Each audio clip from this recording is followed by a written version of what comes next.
So hello everybody, I'm Felix Wemheuer and this is my channel Studying Mao's China. I'm professor for modern China studies at the University of Cologne.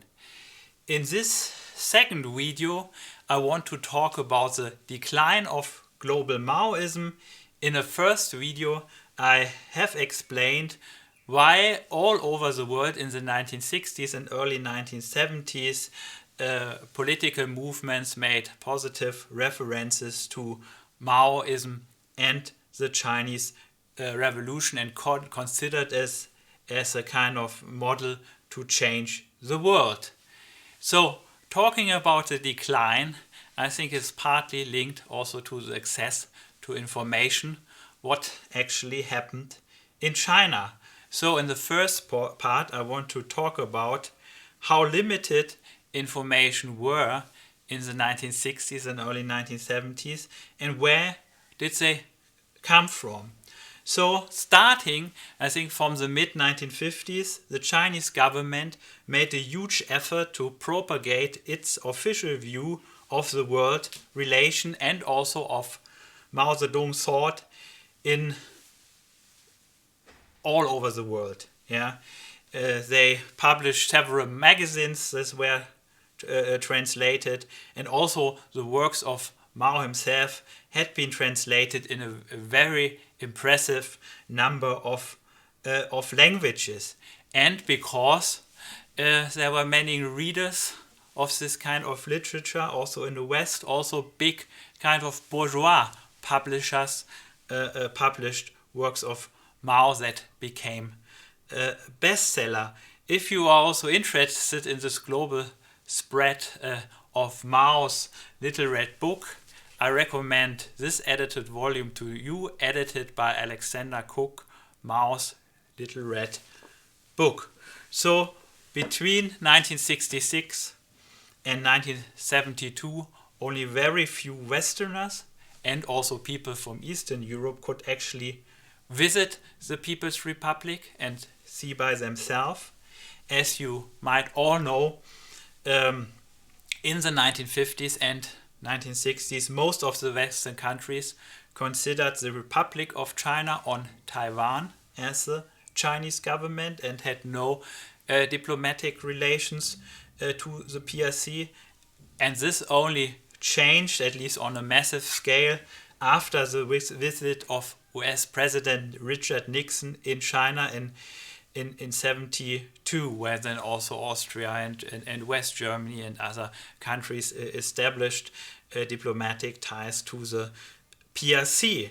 So in this period of time I'm talking about, only very small tourist groups could visit China. This was always state organized on selected tours. And starting from 73, 74, so also China would welcome small groups of students from Western countries. It took longer to fully establish diplomatic relations to the United States. So the students of the Western smaller powers, they had the chance to enter Mao's China much earlier than the American students. Also bestsellers in many Western countries around that time were positive travel reports by Western scholars or by journalists. They were also translated in many languages, also often published by bourgeois publishers because they could make money, and there was a kind of demand for this kind of literature. Very famous are the reports of Jan Myrdal from Chinese villages. One was written before the Cultural Revolution, one was written after the Cultural Revolution, or the various books from Edgar Snow. Here you can see the German versions, not only the Red Star over China from the 1930s, but he also then published positive travel reports later. Or Giovanni Bluma on the Cultural Revolution, here is also published in German.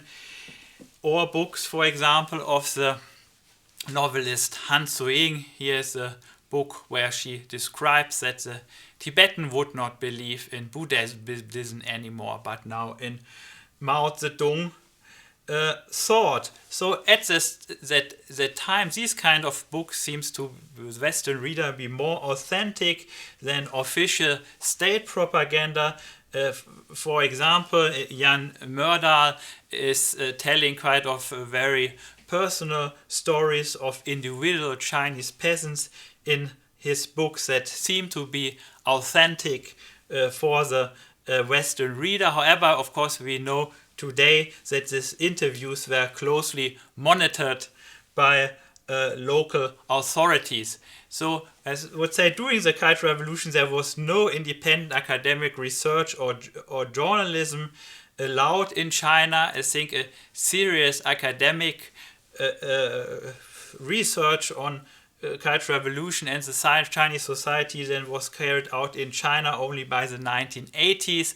And I think also Western scholars had access to the field where they could interview people doing oral history or collect more documents. And I think only starting really in the 1990s, and local archives were accessible also, as they would say, to Western scholars on a larger scale than only by the early 2000s, and they are not accessible in that way anymore. So limited information might be one explanation for many misunderstandings and misreadings. But could the followers of Maoism just know better at that time, right, in the 1960s, early 1970s? So, of course, there were many negative reports in the anti-communist mainstream media in the West, and also, of course, in Taiwan or in Hong Kong.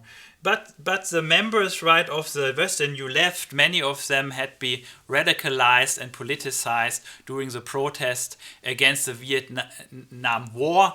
And against this background, of course, and this experience, they were very critical about reports in kind of official or right-wing press. And by that point of time, also the official anti-communist press, they had only very limited sources from China, and in most of the cases no foreign correspondence in the country themselves. This might, of course, only be one reason to turn a blind eye to negative aspects. There are also many narratives in the Western New Left to justify revolutionary violence as an unavoidable response to the wars and violence of colonialism or imperialism. And I think all the activists of that time, they could quote Mao Zedong from his Hunan report from 27, where Mao described the kinds of the Red Terror carried out by the peasant organizations, and his evaluation was: a revolution is not a dinner party or writing an essay or painting a picture or doing a mandarinry. It cannot be so refined, so leisurely, so gentle, so tempt and so kind and so on. A revolution is an insurrection, an act of violence by which one class overthrows another. And also in China, this quote was often the reference to justify violence. Among the Western sympathizers of Mao's China are also things that feelings of guilt might play a role. They were often from the middle classes with an academic background, and they thought that they were also benefiters of this imperialist world system, sitting in an office in a rich country. So if I'm sitting in an office, who am I to judge the means of struggles of the comrades in the jungle who are surviving war, fighting with US imperialism? And I think also by this nationalist liberations movement in the Global South, this kind of feeling of guilt was often used, as I think, that's to avoid criticism. Yeah. So now I want to explain the decline of Maoism in the mid-1970s. So when did doubts of the official reports coming out from China started? So I did oral history interviews with former Maoists in Austria. There's an edited volume, Cultural Revolution as a Model, Maoisms in the German-speaking world. And I also did oral history interviews with rebels from the Cultural Revolution in China. And there was one interesting similarity in the interviews, that they all said they got doubts when they heard that Lin Biao would be a traitor. So the famous Lin Biao incident of 71. So until this incident, Lin Biao was described as the closest comrade of Mao, and then he was labeled a traitor as well. And the faction struggles in China became more and more weird, right? In every factory, in every school, there were several factions. There were endless purges against new enemies that would be discovered. So this was harder and harder to explain, and the rebels in China, then they became target of these purges also themselves. The Maoists, of course, in the Western countries also made frustrating experience with a working class. Some of them would get up at 5 p.m. in the morning and would try to distribute newspapers and leaflets at factory doors, but they got quite of a little response. And when you do this for several years, you might stop believing that the working class would stand up and be revolutionary. For the Western New Left, it was also for some people difficult to accept that Maoist China became more and more an ally of the United States. For example, for like black radicals in the United States, of course, Richard Nixon and U.S. imperialism was an enemy, and the handshake between Nixon and Mao caused there some disappointments. If you are interested in this, I would recommend the book of Frazier to you. It's called The East is Black, Cold War China in the Black Radical Imagination. And the foreign policy of China became more and more anti-Soviet. For example, there was a civil war following the independence of Angola in 1975, where Cuba and the Soviet Union would support the new leftist government, while the United States, apartheid South Africa, and Maoist China supported the UNITA against this new post-colonial government, and this led to massive confusion and disappointment in Africa, but also in the anti-imperialist solidarity movements in Western countries. So I think the final turning point, of course, was then the death of Mao and the rest of the Gang of Four in China in 1976. A Huaguofeng, but then stronger under Deng Xiaoping, the CCP condemned the Cultural Revolution as a great catastrophe for the Chinese people and the Chinese party, and under the leadership of Deng, China departed from revolutionary Maoism. So post-Maoist China could be no positive point of references anymore for revolutionary activities in other countries. And also the new Chinese government argued that the development of self-reliance would have been a failure, and now China should reintegrate into the global capitalist market, also to gain the new technology from the United States and from Japan. I think this was part of the global trend, as I have argued in the first video. Many revolutionary movements in the global south by that point of time were in decline, and I think a final turning point is the year of 79 with the victory of the Islamist in the Iranian Revolution, and then Islamism became a kind of a new force that presented itself as an alternative to the declining socialist and communist movement. And, for example, Egypt, promoter of Arabic socialism, then made its peace in Camp David with Israel. In the Western countries, so many of the former revolutionary activists of the New Left and Maoist groups became attracted by the so-called new social movements, for example, feminism or environmental protection. And for example, in Western Germany, not a few former cadres of the Maoist parties then would join the Green Party. In France, for example, Michel Foucault and others who had sympathized with Mao's China in 1968 would then become active in anti-prison movements or movements to reform psychiatries. And I would say by the end of the 1970s, many of these movements would not call for this great revolution that would solve all problems, but they would focus on particular issues to reform institutions. And I would say, finally, there was increasing knowledge of the dark sides of Maoist China. In China, victims of the Cultural Revolution, intellectuals, cadres, or some ordinary people could raise their voices, at least for several years. Also, writers could tell their stories in form of the scar literature, Shanghen, and there were also several movies out that would try to rehabilitate the victims of the Cultural Revolution.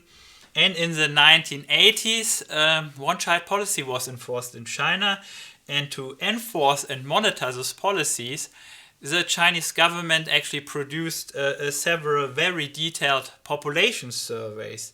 And also new statistics came out about the demographic development in the Mao era. And for demographers, now there was statistical evidence that during the Great Leap Forward, millions of people had starved to death. Depending on their model of estimation, the numbers vary from 15 million to 45 million people. And of course, then also we know much more about the Cultural Revolution. For example, Andrew Walder, he used the official local gazetteers and estimated the number of victims of the Cultural Revolution, the death toll, for about 1 million to 1.5 million. So it became clear that the Cultural Revolution was a civil war in many parts of China. And also the research of Andrew Waller has shown that most of the victims did not die due to the mob violence of the Red Guards in the summer of 1966, but as a result of purges after the People's Liberation Army had restored power in forms of the revolutionary committees in 1968. The eyewitnesses that I have interviewed call this the Green Terror, because it was carried out by the army, and this were Stalinist purges. So I think then, at least by the 1990s, early 2000s, no one could seriously say, okay, fine, but revolution is just not a dinner party. I think this kind of justification did not work anymore, because the death toll of famine and civil war was just much too high. By the 2000s, Western scholars got access to local archives, also could do oral history interviews. Also, Chinese scholars did a very impressive amount of research on this topic. Some could be published, others studies could not be published. And now we are in the middle of rewriting the history of Mao's China, and also I tried myself with a textbook, A Social History of Mao's China that came out with Cambridge University Press in 2019. So today some large Maoist movements remain. Also you can find some interesting chapters about it in the book of Julia Lovell. For example, in India, in Nepal, in the Philippines, some still try to launch a guerrilla warfare against the state. And in recent years, we also see a Maoist revival in China, where some of these neo-Maoists are quite critical about the current society in Xi Jinping and supporting strikes by workers, where other neo-Maoists supporting Xi Jinping and hope that he will bring China in a more socialist direction again. So Maoism is not fully history today, but I want to stop here. So goodbye and thank you for your attention.